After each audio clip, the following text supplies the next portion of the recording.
อิทังเมยาตินังโหนตุสุขิตาโหนตุยาตโยขอเดชะตั้งจิตอุทิศผล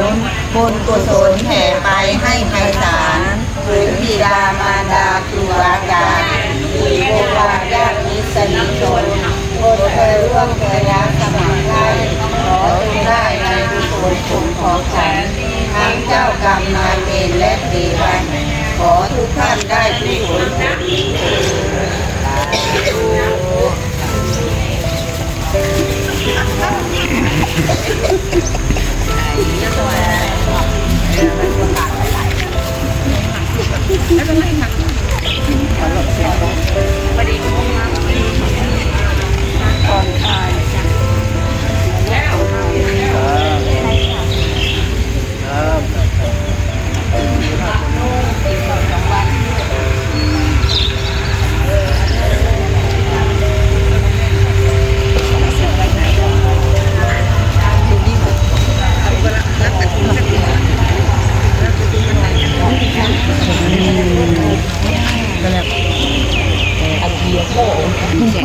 คุณแสบตัวเหรอเราบอกมันแสบ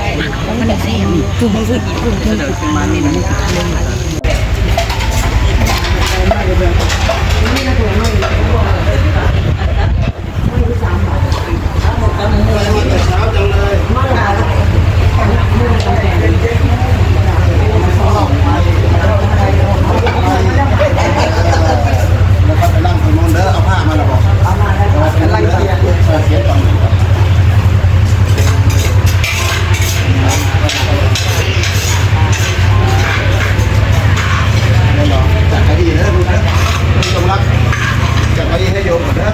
ทีละอย่างเนี่ยเดี๋ยวเอาอุปกรณ์ตัวปูก่อนค่อยๆย่อยไปไก่ไม่แห้ง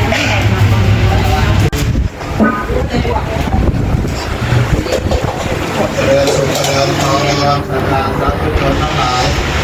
วันนี้วันที่13 ตุลาคม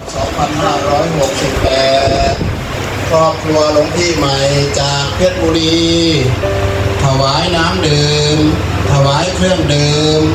อาตมาภาพพระครูสุตตะเจติยานุรักษ์ได้รับศรัทธาเรียบร้อยแล้วญาติโยมมาถวายพระทหารเช้าด้วยขอให้เจริญเจริญ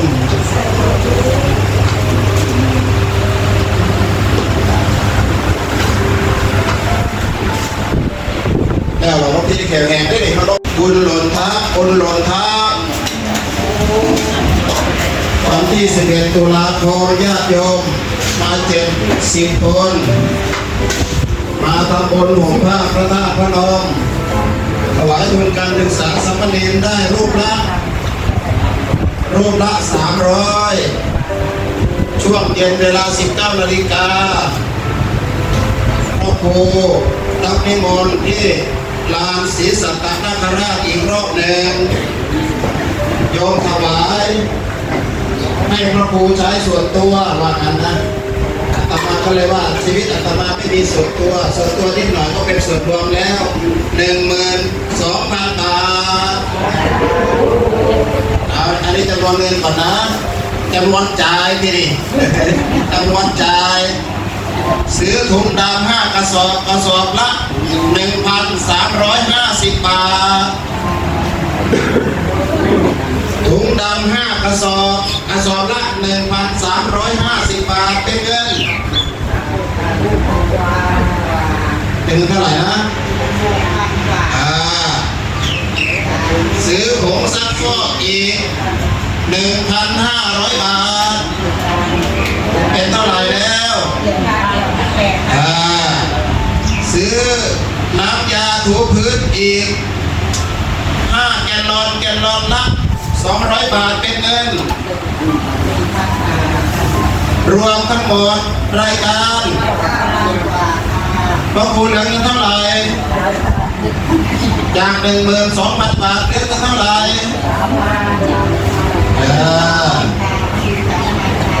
เมื่อวานนี้ไปหัวดอนเจ้าภาพกฐินก็มาด้วยวันนี้ถวายผ่านมาอีก ถว ตื่นกันไปนี่ละยอมนะ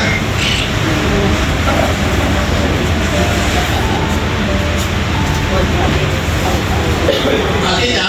ษฐานจิตให้ในหลวงพ่อ10 ตุลาคมวันนี้พระครูจะสวด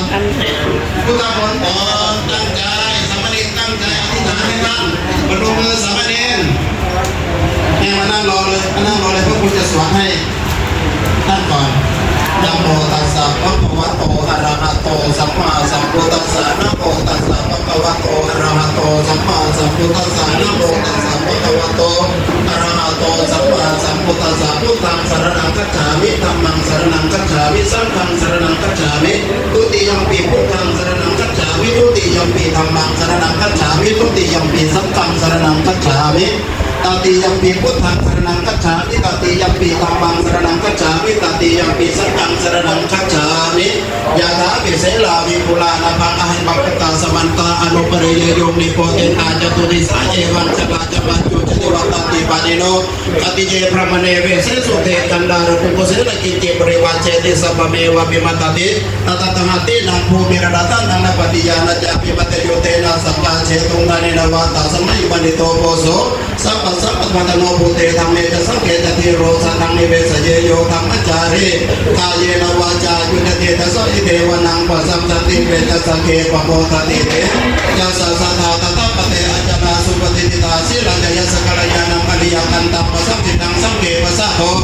ยาสติอุชูภูตตะตะตาลิโตติตังอาโมอโมคดจิเมตังตัสสะสัตตะจิรัญญปัสสะตังธรรมตัสสะนังอริโยเจตเมตาวิสรังพุทธานัสสะนันติเอวเมสุตังเอกังสัพยังภควาสังวติยังญาณติเจตวเนอนาตมินิกัสสะอารเมตตะระโภภควาภิกขุอมันเตสิภิกขุโมติกตันเตติเตภิกขุภควาโตปัญจโสสุภควาเอตัทโวจา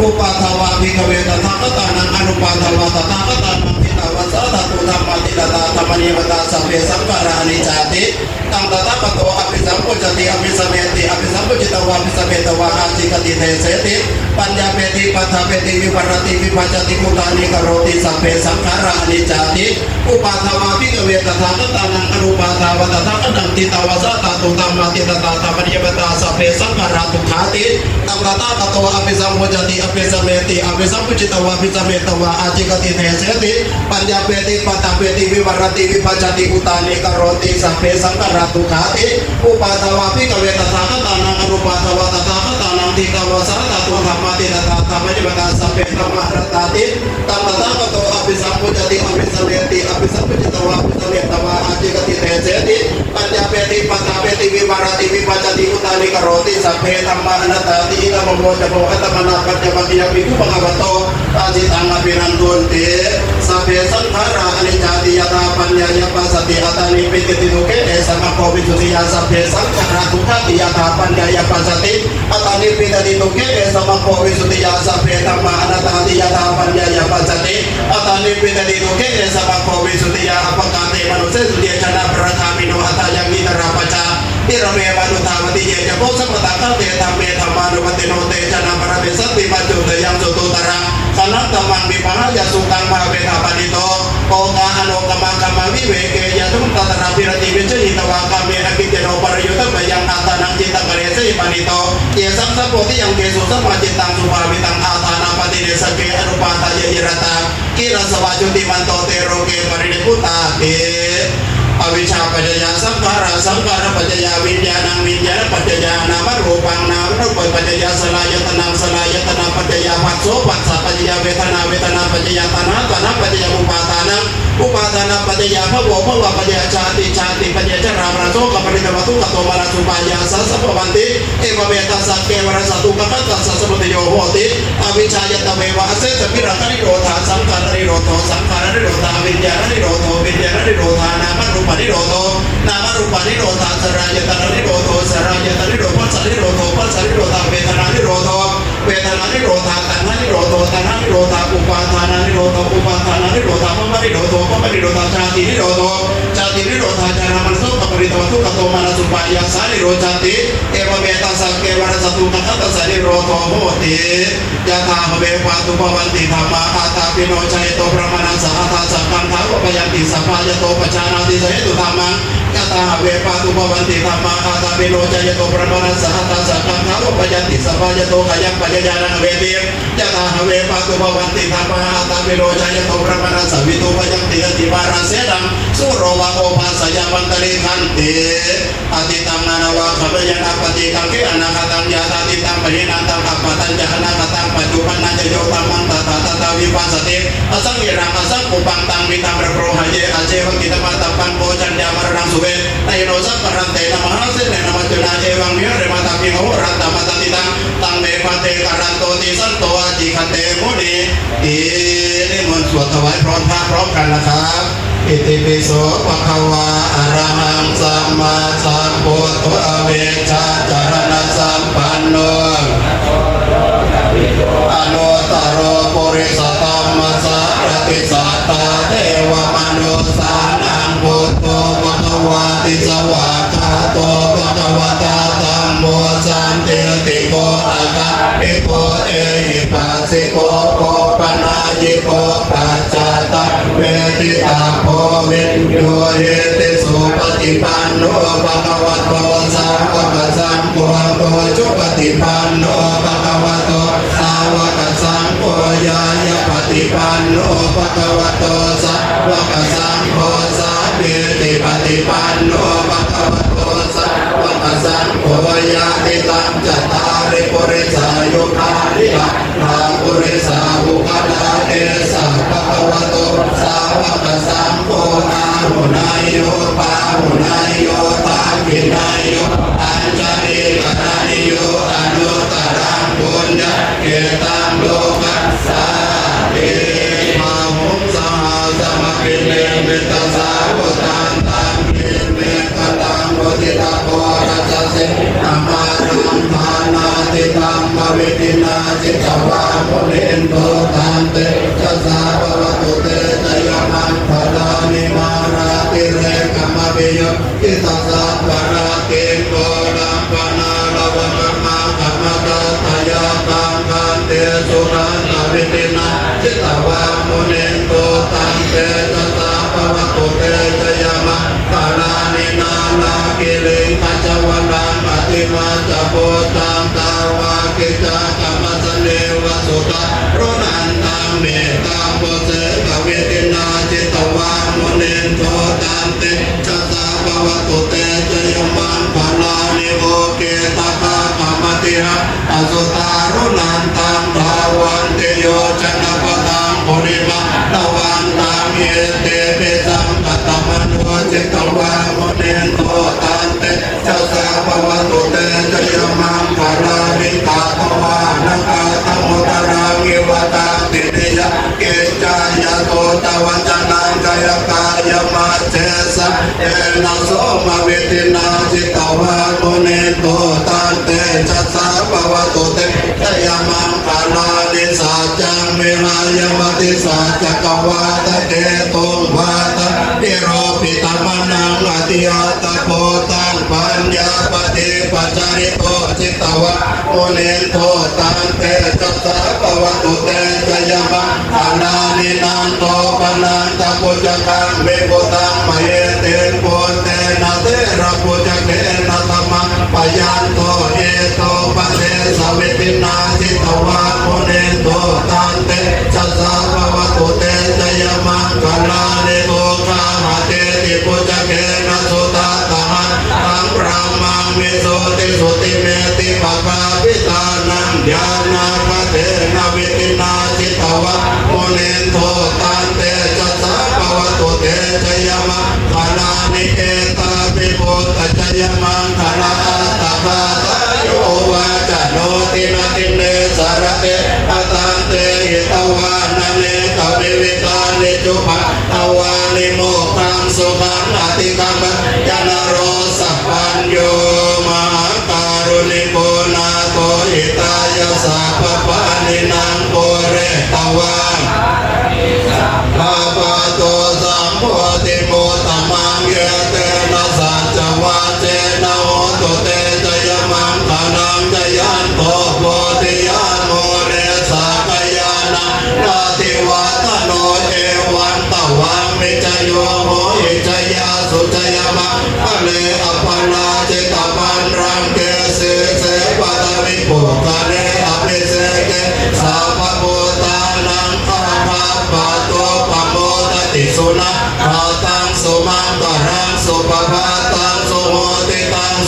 โนสุโมโหตัวจะโชเยตังพระมจาริสุปทากินังกายกรรมังวาจากรรมังปทากินังปทากินังมโนกรรมังปเนเทเต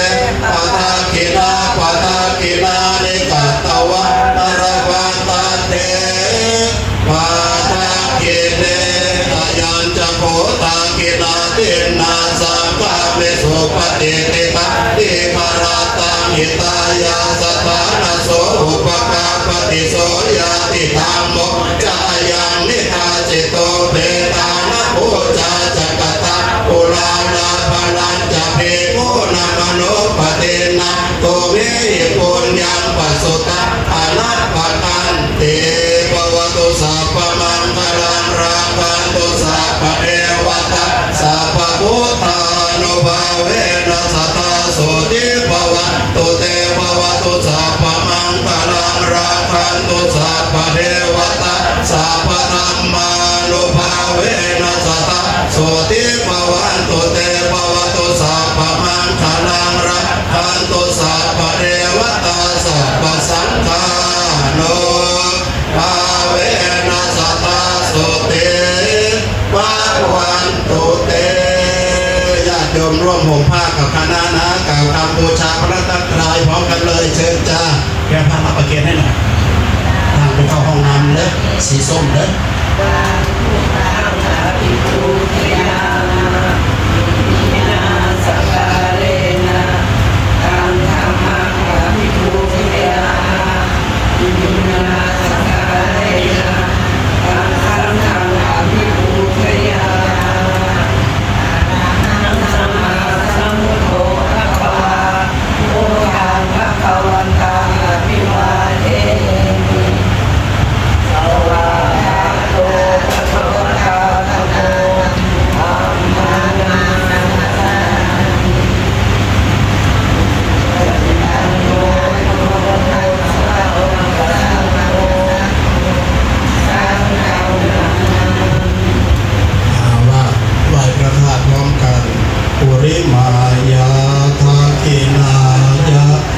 จิมายาอุตตรายาเอติมายาอุปาริมายาทิสายาตาปนาคิริสเมมปะปะเตมหาปัสสะเป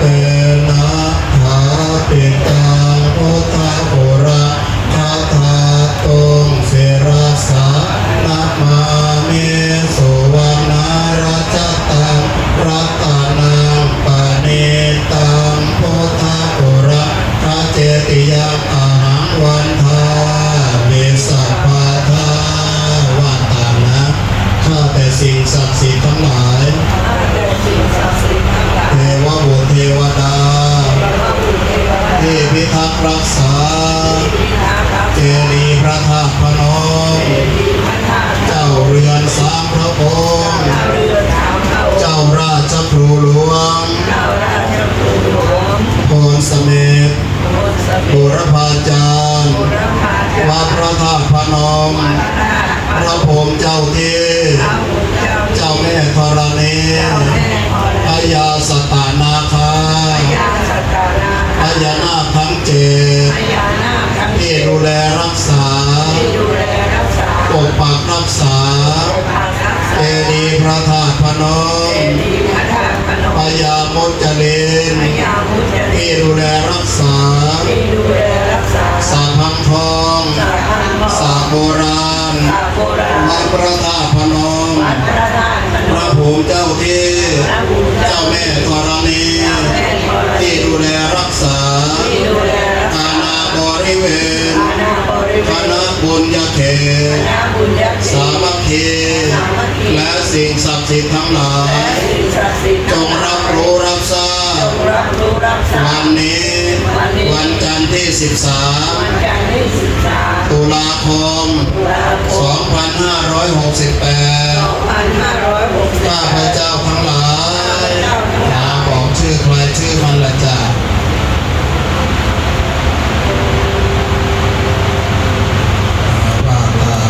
ซึ่งเป็นพุทธศาสนิกชนพุทธบริษัท อุบาสกอุบาสิกาได้มีศรัทธาในพระพุทธศาสนาได้ร่วมกันเป็นเจ้าภาพถวายภัตตาหารเช้าแด่พระภิกษุสามเณรทุกเช้าที่คณะบุญญาเขตสามัคคีวัดพระธาตุพนมเช้านี้เป็นกรณีพิเศษมีเจ้าภาพมีศรัทธาตั้งจิตตั้งใจอยากจะร่วมห่มผ้าพระธาตุพนมได้ลงนามเจ้าภาพเจ้าศรัทธาที่พระห่มพระธาตุเพื่อประกอบพิธีอันเป็นมงคลในวันนี้และทนุบำรุงพระพุทธศาสนาจึงถือโอกาสบอกกล่าวสิ่งศักดิ์สิทธิ์ทั้งหลายให้รับรู้รับทราบและมาอำนวยอวยชัยประทานพรให้ข้าพเจ้าทั้งหลายที่กล่าวนามไปแล้วพร้อมครอบครัวญาติพี่น้องวงศาคณาญาติตระกูลวงวานสายบุญสายกุศลกัลยาณมิตรทุกท่านทุกคนของข้าพเจ้าจงปราศจากทุกโศกโรคเป็นภัยทั้งหลายทั้งปวงอันตรายใดๆก็อย่าได้มาใกล้กายตั้งแต่บัดนี้เป็นต้นไปขึ้นชื่อว่ายากจนเข็นใจด้อยทรัพย์อับปัญญาขออย่าได้เกิดอย่าได้มีแก่ข้าพเจ้าทั้งหลายในการทุกเมื่อมีแต่กัลยาณมิตรคิดดีทำดีจะได้ช่วยปกป้องเชิดชูบูชาวัดวาพระศาสนาพระพุทธศาสนาให้เจริญยิ่งขึ้นไปยักเขพันเตสังโฆปฏิชานาโตมยังพันเตอิมังวัฏถังสัพปริวารังพุทธัสสะปูชนะถายาสังฆัสสะนิยาเทมังสาธุโนพันเตอายังอิมินาวัเถนะพุทธสาบูชาธรรมังตันเจวะมาตาปิตุอาทินันจาปิยชนานังนิคารตังอิตายะสุขายะสังวัตตุข้าแต่พระสงฆ์ผู้เจริญขอพระสงฆ์จงรับทราบข้าพเจ้าทั้งหลายได้น้อมนำมาแล้วซึ่งผ้าผืนนี้พร้อมกับของที่เป็นบริวารขอน้อมถวายแด่พระสงฆ์เพื่อเป็นพุทธบูชาขอการบูชาพระพุทธเจ้าด้วยผ้าผืนนี้ของข้าพเจ้าทั้งหลายจงเป็นไปเพื่อประโยชน์เพื่อความสุขแก่ข้าพเจ้าทั้งหลายด้วยแก่ปิยชนทั้งหลายมีบิดามารดาเป็นต้นด้วยอิมานิมยังพันเตวัตตานิจตุปัจจยานิสัพปริวารานิภิกขุสังฆัสสะ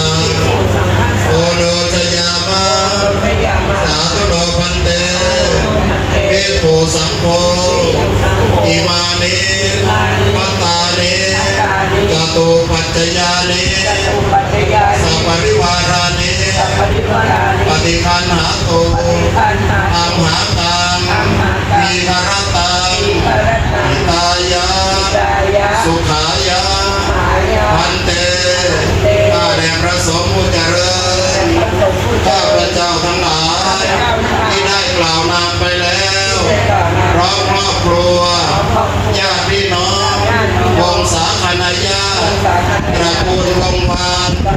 สายบุญสายกุศลกัลยาณมิตรทุกท่านทุกคนของข้าพเจ้าได้น้อมนำมาแล้วซึ่งพระตาหารและจตุปัจจัยขอน้อมถวายแด่พระสงฆ์ขอพระสงฆ์จงรับเพื่อประโยชน์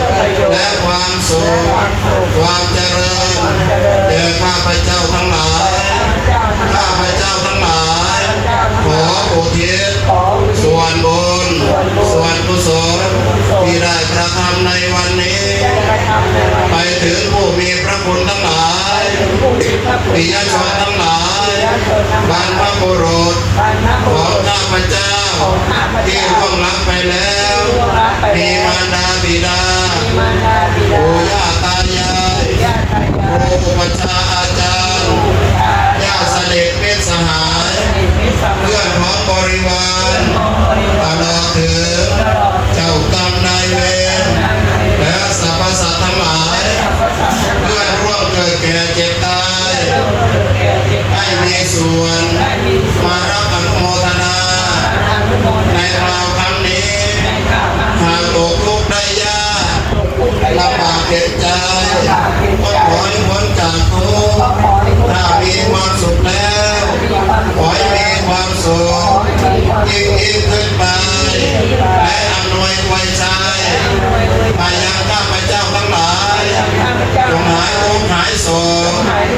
หายโรคหายภัยหายพยาธิโรคาพร้อมเห็นเป็นภัยหายไปทันทีเพราะวันเพราะเดือนเพราะปีเพราะวันหอยเคลื่อนเพราะเดือนหอยคลายเพราะปีหอยหายรับดับไปมีโชคมีชัยได้ดังปรารถนาสมปรารถนาที่ปรารถนาไว้แล้วไม่เหลือวิสัยมนุษย์ปุถุชนจะพึงได้จะพึงมีขอให้สำเร็จในเร็ววันฉับพลันทันด่วนจะได้มีโอกาสทะลุปรับปรุงพระพุทธศาสนาให้เจริญยิ่งขึ้นไปด้วยเถิดสาธุจบไปแล้วหนึ่งตอนเดี๋ยวรอครับสมณียะถานิมนต์ครับ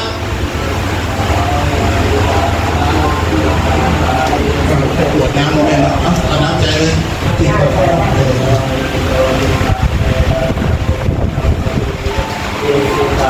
เพื่อข้าวไหมโอ้ไม่ได้ผมต้องเรียนพิจารณาไหมโตปะระระโสยะถามณิโยนิราโสยะถาพิเตโย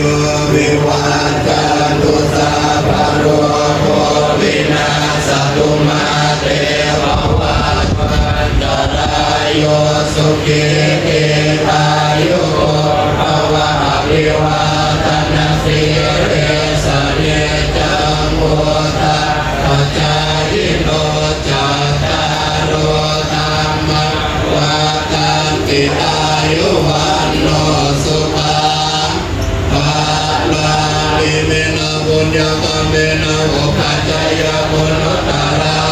ปิโยปะการะจัมมาตาปิตาจายาตากาปิยามะมังสุริโยจันติมาราชาปุณวันตานาราปิจาพระมะมาราชาหิตาจักตุโลกาปาราชาเทวตายาโมมิตามนุสัจจมัจจตาวิริตาปิจาสัพเพสัตตาสุเขหุนตุปุญญานิภกตานิเปตุมัจจติเวทังเวตุกิปัปปะเวทาวมัตตากิมินายะมินาลิมินาอุติสินาจักิปังสุราเวเจวตานุปาทานาเจตานังเยสันตานินาธัมมายาวานิพานาโตมามันสันตุสัพพตาเยวายาสัจจโตภเวภเวโวจนจิตังสติปัญญาสัตเตโภวิริยามินามังนานาพันตุโนจักวิริเยสุเมพุทธาเตปะวารโรนาทุตโมนาทุวารุตโมนาทุปัจเจกาโพโตจัสสังโฆนาทุตารุมามังเตสุตตะบัง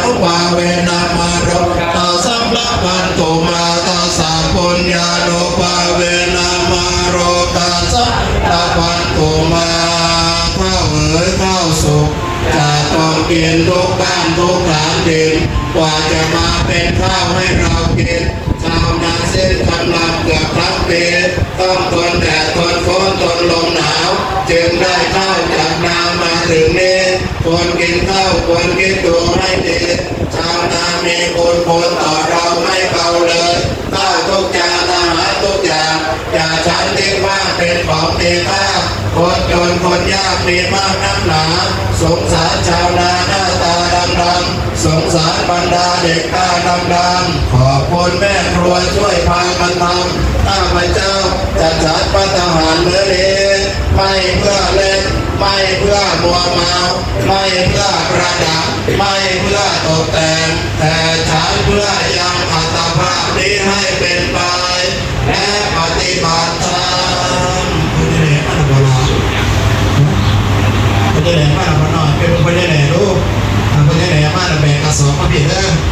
แบ่งลูกด้านหลังไว้สุดที่นั่นแม่คนลงมือทาถวายใครมาอีกในมนฉันได้ก่อนท่านในมนฉันขอใส่กระถาให้ฟังเด้อถ้าพญาไหนเอากระสอบถุงดำแบกมาดิได้แม่เด้อออกมาผิดได้หน่อยเด้อออกผิดเลยออกผิดมาผิดเด้อตั้งใจแม่เด้อทำเป็นเปิดถุงอีกนะโมตัสสะภะคะวะโตอะระหะโตสัมมาสัมพุทธัสสะนะโมตัสสะภะคะวะโตอะระหะโตสัมมาสัมพุทธัสสะนะโมตัสสะภะคะวะโตอะระหะโตสัมมาสัมพุทธัสสะอุตังสารนังกัจจามิธัมมังสารนังกัจจามิสังฆังสารนังกัจจามิตุติยัมปิพุทธังสารนังกัจจามิตุติยัมปิธัมมังสารนังกัจจามิตุติยัมปิสังฆังสารนังกัจจามิตติยัมปิพุทธังสารนังกัจจามิตติยัมปิธัมมังสารนังกัจจามิตติยัมปิสังฆังสารนังกัจจามิเอวะเมสุตังเอกังสัมมายังภะคะวะภาริติยังมิวรติสิปัตตะเนมิกัตตะจิตตะตระโกภะคะวะปัญญวะเกเยมิดุอะมะเตสิตเวเมมิกะเวอัตตะปะปะจิตเตนะนะเสวิตะปะโยจะยังกะเวโสกะปะโสกะเรกะเรโยโหริโนกะโมโปโตจะนิโกอนะเรโยอนะตะสะนิโตโยจะยังอะตะกิลามะตะโยโปโตโกอนะเรโยอนะตะสะนิโตเอเตเตติกะเมโอโกอันเตอนุปกัมมะมัจฉิมาปฏิปตาตะปะเตนะอภิสัมโพธาจักขุกะลานิยานะกานานิอุปสัมมายะอภิญญาสัพพตะยะเนปานายะสัพพตติปัตตมัจจะสัพพิกะเมมัจฉิมาปฏิปตาตะปะเตนะอภิสัมโพธาจักขุกะลานิยานะกานานิอุปสัมมายะอภิญญาสัพพตะยะเนปานายะสัพพตติอาจะเมวะอริยะตติโกมะโพสยติตังสมาธิเตสัมมาสังกัปปะสัมมาวาจาสัมมากัมมันโตสัมมาอาชีวะสัมมาวาจโมสัมมาสติสัมมาสมาธิอายังโพสัพพิกะเมมัจฉิมาปฏิปตาตะปะเตนะอภิสัมโพธาจักขุกะลานิยานะกานานิอุปสัมมายะอภิญญาสัพพตะยะเนปานายะสัพพตติตังโกปะนะภิกะเวตุกังอริยสัจจังจติเมตุกัจจาระเมตุกัมมะนะเมตุกัมโสกะปะริเตมะตุกัสโสมะนะสุปะยะสัพพิตุกะอภิญญาหิสัพพะโยโกตุโกปิปิปะโยโกตุโกจัมมิตังนะปะติตัมเมตุกัมสังเกเตนะปัจจุปัตตนะมะตังตุกะอิตังโกปะนะภิกะเวตุกัสสะปะยะริยสัจจังยะยังตนะโพโรปะวิคะนันติระมัสสะกะตาตัตระตัตระปิรันติเนสะยติตังปะมันตนะปะวัตนะวิภวัตนะอิตังโกปะนะภิกะเวตุหะนิโรโตระยะสัจจังโยตัสสะเยวันอะนะเสสะวิรังนิโรโตจังโกปะติเนสะโกโพติอะนะระโยอิตังโกปะนะภิกะเวตุหะนิโรโตนะเมเนปะติปะตะระยะสัจจังอะยังเมวะอริยะตติโกมะโพติจะติตังสมาธิติสัมมาสังกัปปะสัมมาวาจาสัมมากัมมันโตสัมมาอาชีวะสัมมาวาจโมสัมมาสติสัมมาสมาธิอิตังโกอริยสัจจันติเมภิกเวภูเปมุตโตเตโตตัมเมโตจักขุมุตตปะติยานามุตตปะติปัญญามุตตปะติวิชชามุตตปะติอโลภมุตตปะติตัมโมเนตังโกอริยสัจจังปริยยติเมปริยตติเมปะมะตะปะติเมปะยิรติเมจันติกัตตปะติเมจันติกัตติเมปะเวตปะติเมปะวิตติเมภิกเวภูเปมุตโตเตโตตัมเมโตจักขุมุตตปะติยานามุตตปะติปัญญามุตตปะติวิชชามุตตปะติอโลภมุตตปะติ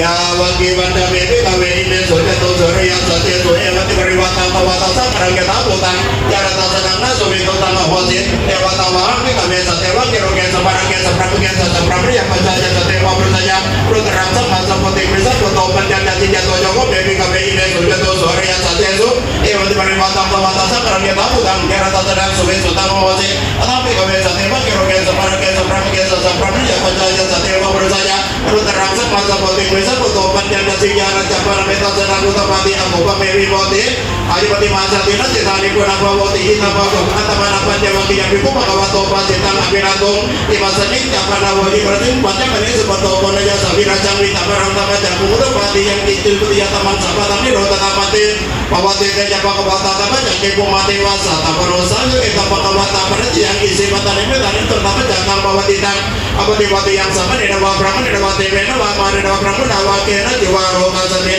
เอปุมานังเทวานังสัตตังพุทธวาจาตุปริตาเทวาสัตตะปโรสาเวตุจาตุปริตานังเทวานังสัตตังพุทธวาตวติสัตเทวาสัตตะปโรสาเวตุตวติสานังเทวานังสัตตังพุทธวาจามาเทวาสัตตะปโรสาเวตุจามานังเทวานังสัตตังพุทธวาตุติตาเทวา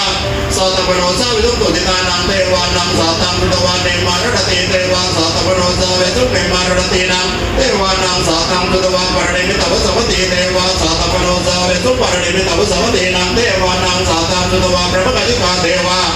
สัตตะปโรสาเวตุพระมกัจจิกานังเทวานังสัตตังพุทธวาพระมปริตจาเทวาสัตตะปโรสาเวตุพระมปริตจานังเทวานังสัตตังพุทธวาพระมปริตาเทวา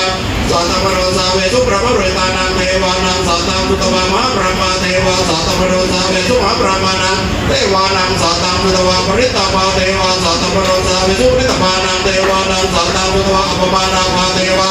สัตตะปโรสาเวตุอัปมานาภานังเทวานังสัตตังพุทธวาอัปสราเทวาสัตตะปโรสาเวตุอัปสรานังเทวานังสัตตังพุทธวาปริตาสุภาเทวาสัตตะปโรสาเวตุปริตาสุภานังเทวานังสัตตังอัปมาณสุภาเทวาสัตตะปโรสาเวตุอัปมาณสุภานังเทวานังสัตตังพุทธวาสุภกิรกาเทวาสัตตะปโรสาเวตุสุภกิรกานังเทวานังสัตตังพุทธวาสัญญีสัตตาเทวาสัตตะปโรสาเวตุสัญญีสัตตานังเทวานังสัตตังพุทธวาเวหปลาเทวาสัตตะปโรสาเวตุเวหปลานังเทวานังสัตตังพุทธวาอวิหาเทวาสัตตะปโรสาเวตุอวิหานังเทวานังสัตตังพุทธวาอัตตปาเทวาสัตตะปโรสาเวตุปัตตปานังเทวานังสัตตังพุทธวาสุทัสสะเทวาสัตตะปโรสาเวตุกุตสานังเทวานังสัตตังพุทธวาสุทัสสิเทวาสัตตะปโรสาเวตุกุตสินังเทวานังสัตตังพุทธวาคณิตกาเทวาสัตตะปโรสาเวตุเกตัมภควตากนัสสิยังอิสิมัตเนมิกตายุตรังธรรมจักขังภวติตังอภิติวัติยังสัมมเนวะพระมเนวะเทเวนวะมาเนวะพระมุนาวะเตนะจิวาโลกัสสมิเตอิติหะเตนะคะเนนะเตนะโมโหเตนะยาวะพระมุโลกัสสะโทอะโภคะเตอายันตตาสาราสิโลกตาตุสังกัมปิสัพพะกัมปิสัพพะเวติอปมาโนจะโอลาโรโอภาโสโลเตปะตุโรโหติอติกเมวะเทวานังเทวรูปากังอัตโมปะกวาอุทานังอุทาเนสิอัญญาสิวัตโมกนันโยอัญญาสิวัตโมกนันโยติอิติหิตังมายะสมโตกนันยะสัญญากนันโยอเวมะนามังอโหสิเออะมะโตเวปัสสนานังอะคังตัมังนิทานะตัมอะเกโกเตปัสสนานังอะเกนะเยอนุตเรอะเกตัมเมปัสสนานังวิราโกปัสสะเมตุเกอะเกสังเกปัสสนานังปุญญังเกเตอนุตเรอาคาสมิทานังกังอาคังปุญญังภวตติอาคังอายุจวันโนจายโสกิติสุขังพลังอาคาสตาตาเมธาวิอาคาตัมมาสบาหิโตเทวะปุตโตมานุสุวะอาคาปโตปโปตติติโสอัตระโตสุกิโตเวรรามุปุตตะสัสนิโรโกสุกิโตอิตาสัพเพยติเปสัตตะระตาสุกิตาเวรรามุปุตตะสัสนิโรกาสุกิตาโอหิสัพสัพเพยติเปพุตโตสัพพัญญุตายาโนตัมโมโลปุตตะโรวโรดาสัพพมังคปะระโตอิเตตังรัตนะตยังเอเตสัมมานุภาเวนะสัพพันตรายาวินาสันตุสัพพตาเอเตสัจจานุภาเวนะสัพพทุกขสัพพพยาสัพพโรกะสัพพสัตรูวินาสันตุสัพพตาอายุโตปะระโตติโรวนะโตปฏิปันนะโตสุขัสสะตาเมตาวิสุขังโตอธิกัจจติอายุตตะวะพลังวันนังสุขัตตปฏิปันนะโตติกายุยัสสวะโอติยะตายะตุปะปัจจติถวายผ้าที่ได้เชิญมาถวายผ้าพวกพี่จงรับกันซะหน่อยเอาหลวงพี่จงรับเก็บผ้าส่งให้เรียบๆหน่อยมาจับผ้าก่อนให้ความเรียบร้อยแล้วมาจับผ้าก่อนถวายก่อนแล้วจะมอบหน้าที่ให้หลวงพี่ท่านทำหน้าที่เร็วๆหลวงพี่ก็ต้องกินเร็วมาเร็วเลิกห่วงฉันแล้วนะเลิกห่วงฉันแล้วนะมองกล้องหน่อยสาธุเป็นซื้อตะผ่านในเมฆเป็นซื้อหนังเป็นซื้อในเพิ่มเติมเลยวิธีทำอันนี้ก็อุตสาหกรรมเสียเลย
โอ้ยกินข้าวกับเพียงคุณแม่เลิงพักกันกินข้าวกับเพียงโอ้ตามแตงกะมีโอ้มีแต่แนวแซ่บๆปนปลากะมีปนปลากดว่า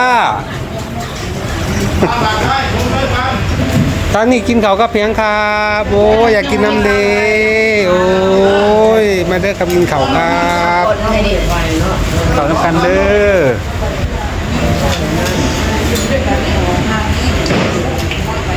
ต้องลวกมือน้ำเงินนะคะ